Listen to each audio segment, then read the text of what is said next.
This is ChangeMakers with Katie Gore, finding the right solutions for the affordable housing community. This week's Changemaker is Angela Jimenez, the CEO of the Housing Authority of the City of High Point. From her beginnings in public housing to becoming the Housing Authority's first female CEO, Angela's journey exemplifies the power of determination, including service in the United States Army and earning her MBA from High Point University. Angela, welcome to the show. Well, thank you. Thank you for having me. I am having such a great honor to have you here because you are exemplifying so many things that the women of Naro and female leaderships, and I want to start us off right there from the beginning. You may not say, hey, I'm the first female CEO, but this really is an accolade for who you are and your leadership. Would you mind starting us off and just reflecting on your journey to becoming the CEO? Well, it's been a long journey. I didn't anticipate that I would be landing at an organization which was responsible for where I was reared.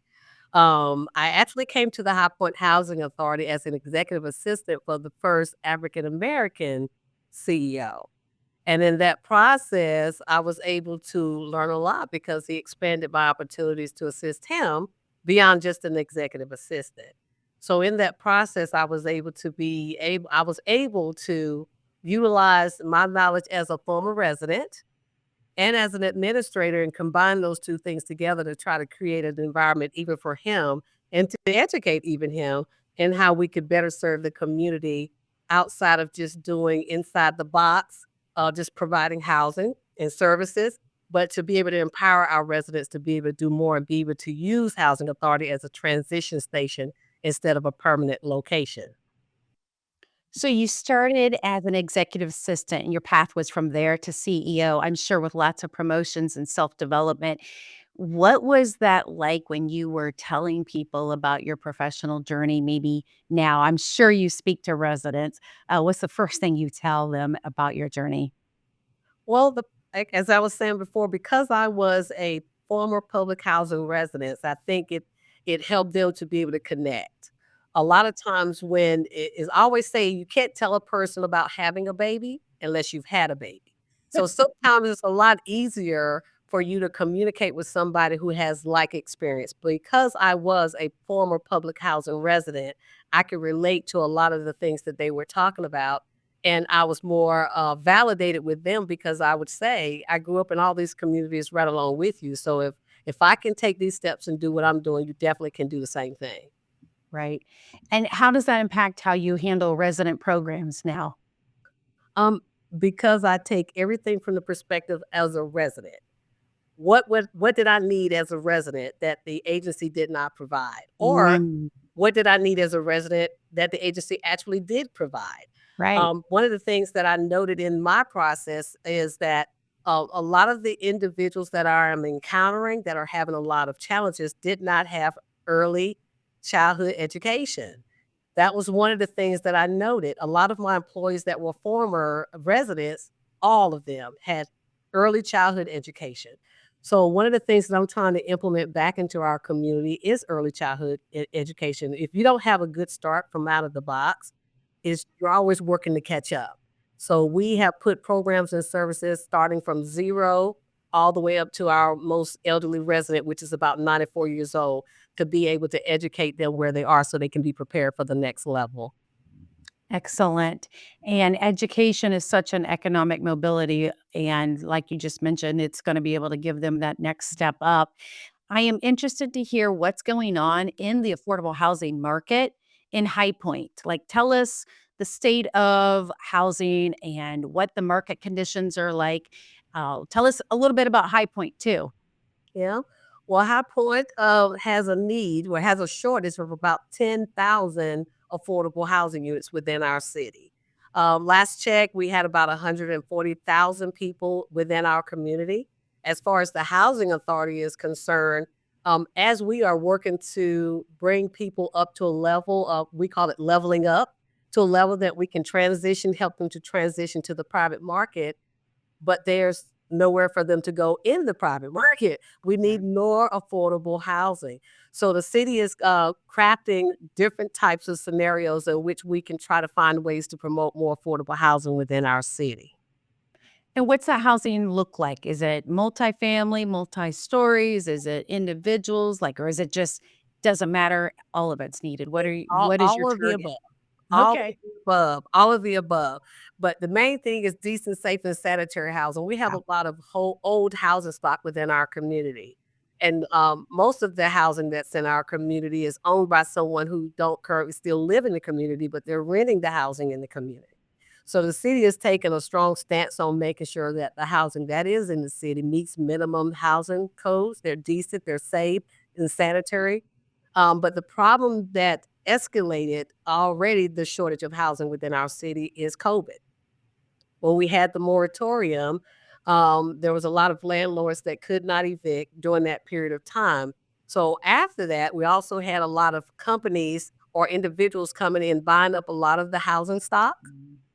and that caused the rents to increase. So a lot of our residents within the housing authority who were living in these apartment complexes that was $800 in the rent that met the payment standard for the program, the rents went up to 12, 13, 14, $1,500 for even a two-bedroom, so that priced them out of those units. So that further escalated individuals not finding affordable housing within the community. Hmm. What's High Point known for? What are some of the businesses? What's some of the economy pressures that's going on there? Well, this is a town that was built on hosiery and furniture. Okay. So therefore, a lot of at the educational level for a lot of the people within our community was to the level for hosiery and furniture. Unfortunately, the hosiery mills have pretty much phased out within our community, and a lot of the furniture companies has phased out. So a lot of our clientele for the housing authority are in retail business or the restaurant business. So what we're trying to do now is try to cultivate an environment so that they can become licensed beauticians, barbers, entrepreneurs. So we're trying to create an environment that they're going outside of the box and creating their own jobs to be able to generate revenue so that they can move out of housing and into the private market. Better yet, even buy a home if they're able to. What was it like when you were growing up in public housing, and what is it like today for people? Like, is there a difference in the types of buildings? Are they the same buildings? Is there a different part of the community? Like, has there been a change in that time, or are you still with the same housing stock and the same location? Does it look and feel the same as it was when you were growing up? No. Actually, I started working for the High Point Housing Authority on April Fool's Day. I always make jokes about it. April Fool's Day, 2003. One of the goals as when I transitioned into the position of CEO was that I wanted to create an environment where people who visited our community could not tell what was public housing and what wasn't public housing. The old barrack style housing is one of the things that stood out, or if the communities were not maintained to a certain level, you can ride through any community, any city, and can determine that must be public housing. Um, I'm happy to say in our communities, most people think city properties is public housing and not public housing as public housing. Because we try to do a high level of maintenance on our community, we try to do programs where our residents are involved in the beautification of our communities. We have done at least two development projects, one of which was the former Clara Cox Homes and Daniel Brooks Homes. The Clara Cox Homes and Daniel Brooks Homes were the two public housing developments that was built during segregation. One, Clara Cox was for, and I like to use flavors instead of colors. Clara Cox was for the vanilla people, and Daniel Brooks was for the chocolate people. So Daniel Brooks was one of our most recent developments. This is the one that I had to work with from beginning to end. It was a 250 unit development that was named after Reverend Daniel Brooks, who was a prominent person back in the 1940s. The community was one of the first that had, inside plumbing, heating, and all of the amenities. So they moved from dilapidated housing into a development of public housing that was like moving into luxury. But unfortunately, over time, the community began to decline because we're not getting the level of funding that we need for public houses to maintain them to the level that we need to maintain them. So I looked at as that as two folds. This is not, even though it's a historical site per se, because it was one of the first public housing units in the community. It's time for change. So we had an opportunity to apply for grants and be able to tear down that development, and we built a new development. And the name of that development is called Legacy Ridge.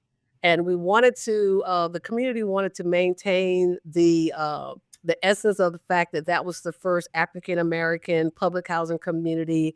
Reverend Dane Brooks was a very prominent member, but we've had so many others that contributed in the community, and I'll say chocolate individuals. So we decided to call it Legacy Ridge, and we're going to highlight some of those prominent members who have helped us to move from where we were in the 1940s to where we are today. The style of housing is totally different.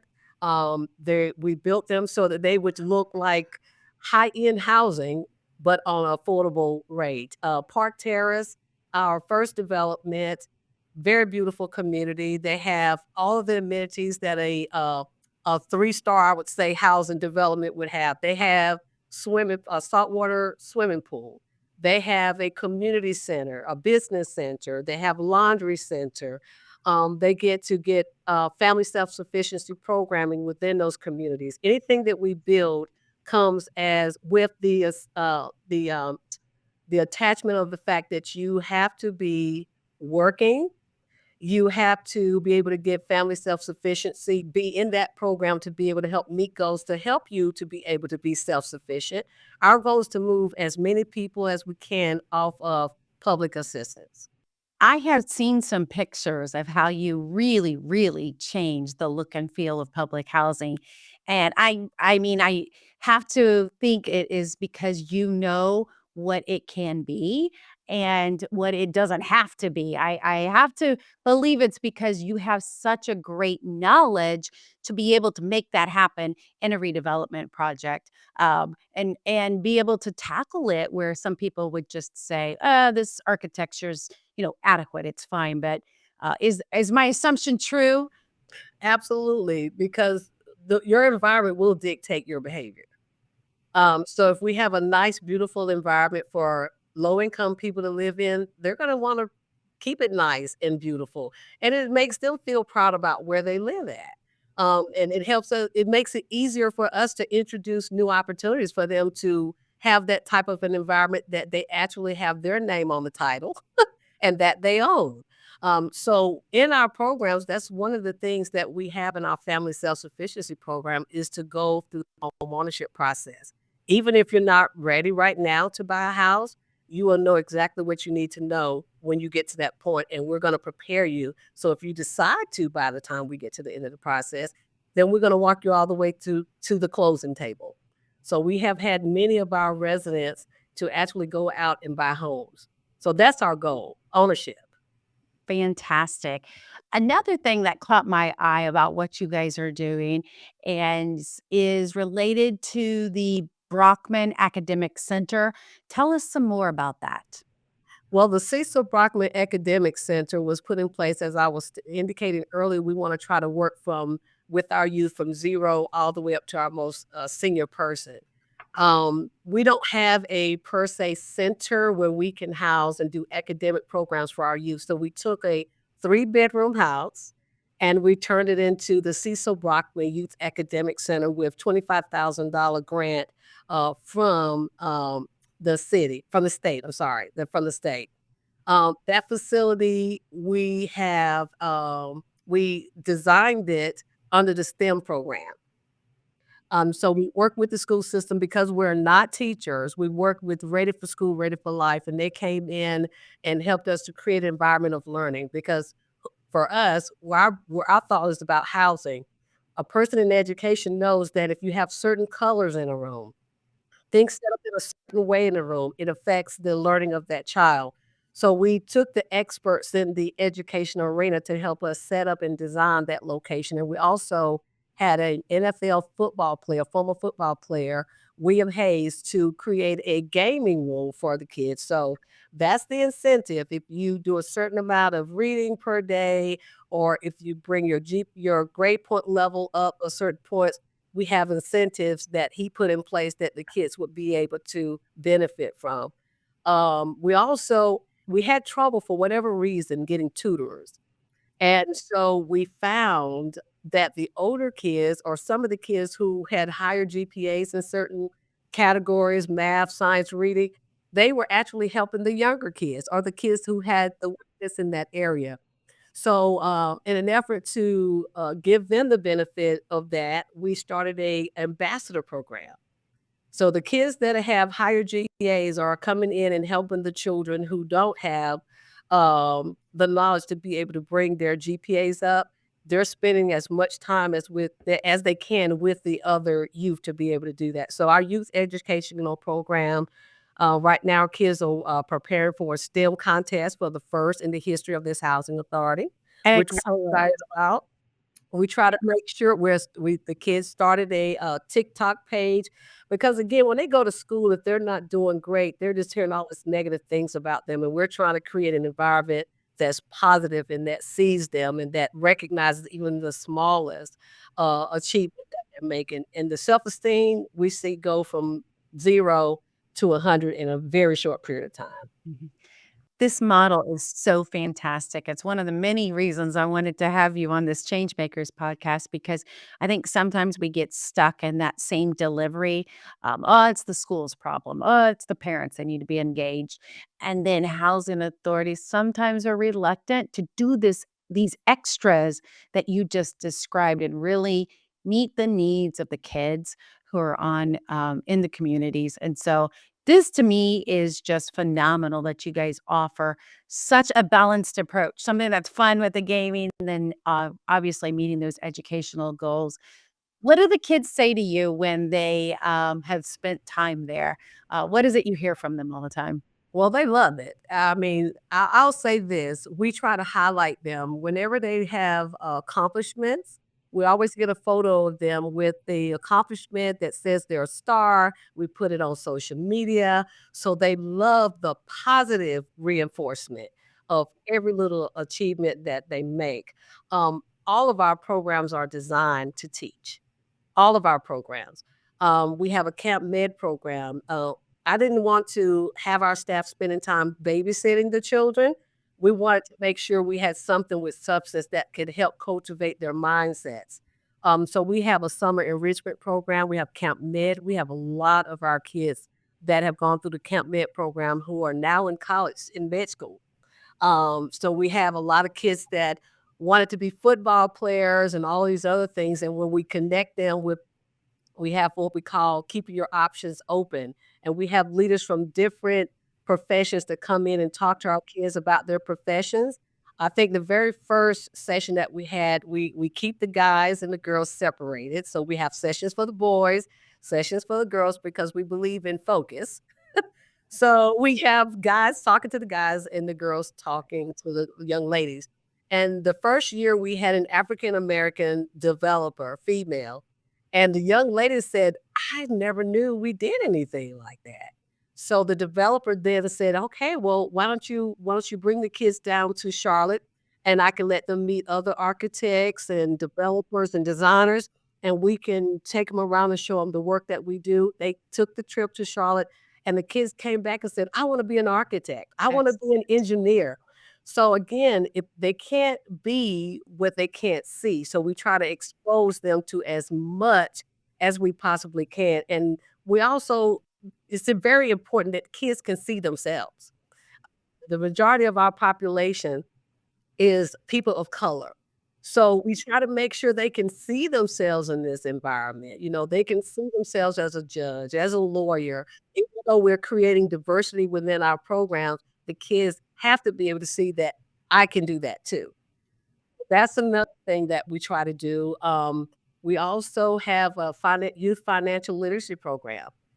I didn't learn about finances until I was an adult, and that's after I messed up my credit. So Mhm. now we're trying to do holistic approaches with the parents and the kids. We have a youth financial literacy program. We have an adult financial literacy program. We even have a money marketing program so that we give these kids a certain amount of money and we Yeah. get real life situations. And by the time they get through the module, Did they handle these situations appropriately? Did you have any money left? Did you spend your money on the right stuff? So that helps the parents not have to say, we can't afford this right now because they've had that real life experience. So our goal is to prepare all of our population at whatever level that they are, but we're always educating them. We're always making sure if they're doing essay writings, we sit down with them. You write the essay, and then we'll go through and make sure it's grammatically correct, but we want to make sure you understand why it wasn't grammatically correct. So our every moment is a teaching moment with our families. Again, I know our primary and fiduciary responsibility is housing, Right. but I'm a firm believer in preparing people for success. And the only way we can build that foundation, we have to understand that it takes more than brick and mortar. We have to be able to create the esteem and the belief and the confidence in these individuals to know that they can do it. So that's what we're there for, and that's what we're here for. Excellent. Do you have a favorite success story that you can share with us, that maybe kid who has been at the academic center or has moved on to a career that you're particularly proud of? Well, I got a couple of those, but two that comes to mind right now is one young lady by the name of Hadassah. She's actually our 2023 Rising Star. She had a 4.5 GPA, participated in every program that we have here. She also ride horses. She's also a part of the lacrosse. Now, I remind you, this is a young lady in public housing. She did not miss an opportunity for anything that was going to help advance her in her future. Yes. So now she's in college. She's received a full ride. She's going to school to Oh, study in biology. We have several. We have another young man who received a 3.5 GPA. He plays football. He got a free ride as well because of his academic achievements. And actually, we're going to be highlighting them at our annual meeting. But those two individuals, I was just really extremely impressed. Now, with the young man um, who had the 3.5, he was working full time, going to school full time, and still participating in sports. How he did that, I have no idea, but they are still trying to come back and venture the other kids and those type things. So I love the how the staff makes sure that the students understand that you still have to reach back to help lift someone else up while you're trying to move forward and establish your life. and you are speaking some great truths here about how programming can work and how it makes a difference for that next generation, doesn't it? Absolutely, absolutely, absolutely. So we've talked about a lot of innovative housing models here, both on the bricks and sticks side and on the personal side. If you could dream for more housing models or technology that you could bring back to High Point, like what's your holiday wish list for the housing authority? What would it be? Well, more money to do more programs for my youth, and then more money to be able to help my elderly or senior population to age in place. We want them to have a productive end of life, as you can say. Even though our seniors are, some of them even in their late 90s and can run circles around me, I still try to make sure that we don't forget about them, that we still have programs for them. We have a senior computer program where they can go in and learn how to use a computer, how to set up social media, how to research resources. Also, money for our youth to where we could build a youth center where it could be a one-stop shop, so that we don't have to try to always keep the programs in all of the 15 developments, but we can have a one-stop shop where our kids can come and get everything that they need. Um, and I also think that more money where I can tear down the old public housing scenery, after I call it, and move it more to what we're trying to create is an environment where you cannot tell what's public housing. Okay. Yes. So switching topics here, Are you experiencing challenges related to emergencies or natural disasters or resiliency recovery planning? What does that look like, being at the location you are and where you are? How are you approaching those kinds of concepts? Well, as far as emergencies, we luckily we have not had a lot of those that we've taken place within our area. Um, we are available, however, if any of our sister agencies need assistance with housing families, they would contact us, and if we have the availability, we definitely would be able to assist. But for us, directly, the Housing Authority in High Point, we haven't had a tremendous amount of situations where we've had to assist individuals with emergency housing. Okay, excellent. And how is homelessness handled within your community? Are you part of a community collaborative, or what's the some of the pressure and the dynamics there that you're up against? Well, we work with the COC which is continuum of care, who works with the homeless.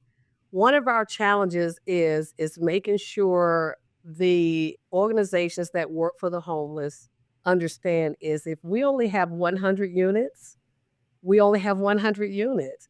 If we can't create an environment where we can have affordable housing for those individuals in those 100 units to be able to transition to the private market, we have no more units. So the people that are homeless, when they apply or when they seek housing with us, most times we're not able to assist them because we have very low turnover in our population.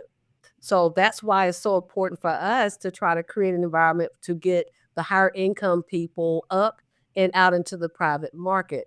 But again, where are they going to go? Post COVID, it is almost next to impossible to find affordable housing for them to transition to. Hmm. Hmm. And even with purchasing homes right now, it's become a challenge. Why you need more funding to build more and renovate more with more units, right? Absolutely. What have we missed? Something else you want to tell us about what's going on at the agency, or something else that you're particularly proud of and you know is a change maker for our industry there? Well, I think for me, growing up in public housing comes with a set of stereotypes. One, people in public houses don't work. It's a bunch of single mothers, high crime. Um, the individuals are not as intelligent as everybody else. All of these things. But what I can tell you, I grew up in public housing, and that was not my experience. My experience was a community. If you did something down the street, that parent can tap your tail, and the one by the time you get home, you probably got tapped about 5 times before you got home. We always made sure that we were a community. If I needed sugar and you had it, we shared it. So public housing for me was the closest that I could say where a community was like a one set family. What has changed over time is the dynamics of the community, but what I've tried to do is to bring back some of those experiences that I had as a child that helped cultivate me to get me to where I am today. So I think a lot of the programs that we have is designed to create that family environment. And if the parents are not equipped at any given point to support their youth, I myself have a program called Seeds to Success. And I promise you, I have visited every principal at every school in my city to say, hey, I got X number of kids attending your school. And I want to see how we can collaborate to make sure to help my kids. I've had my staff go in to the lowest performing schools to include not just our kids to help them with reading. Because again, these are the kids that are going to be taking care of us. So we need to be not investing in bigger houses and bigger cars and all of that. We need to be investing in these kids so that when they are able at the age where they're taking care of us, they have the right mindset and the skills and ability to be able to take care of us. So I'm always thinking about the future, and the future starts with the youth that we are looking at and dealing with and working with every day. And I think sometimes they get lost in our day-to-day efforts to be able to meet the adult problems and not realizing that these kids are going to be the ones that help us solve those future problems. So that's where our focus is. My primary focus is with my youth and my seniors because we want to celebrate them for all that they've done to get us here, and with our youth to prepare them to be able to take care of us and hopefully see us the same way when we get to that place.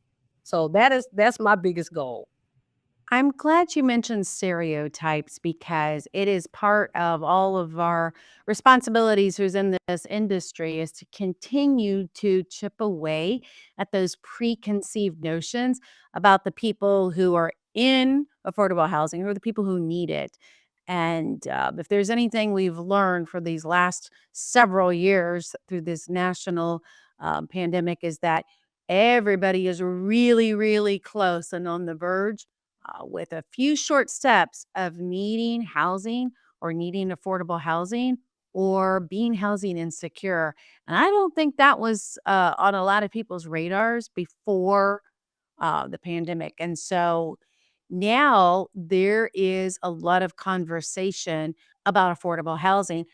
But in some ways, it's also chipped away at that stereotype. And we need to keep reminding everybody and debunking some of those myths.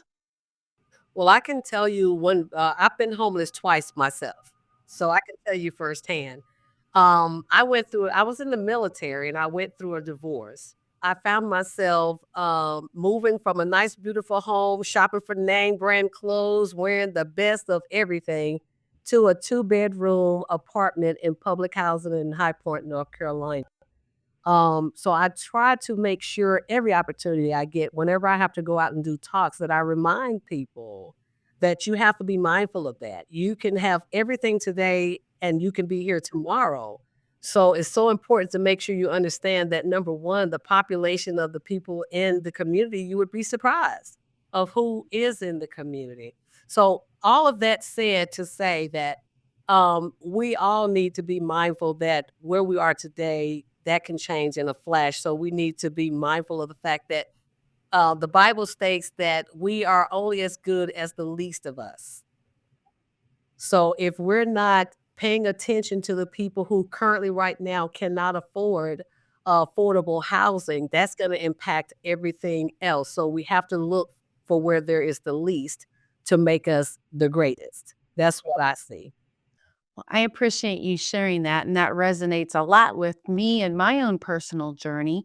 And I'm telling you, maybe it's why we're in this business doing what we're doing because we realize the not just the need, but we realize the personal impact of sort of losing everything and having life implode for a moment, and then having to sit there and say, what I like to say is, housing is not a hand out; it's a hand up. Absolutely. And if we can reframe that, then we should be taking care of, like you said, the least of these. We should be offering that hand up. So, thank you for sharing that.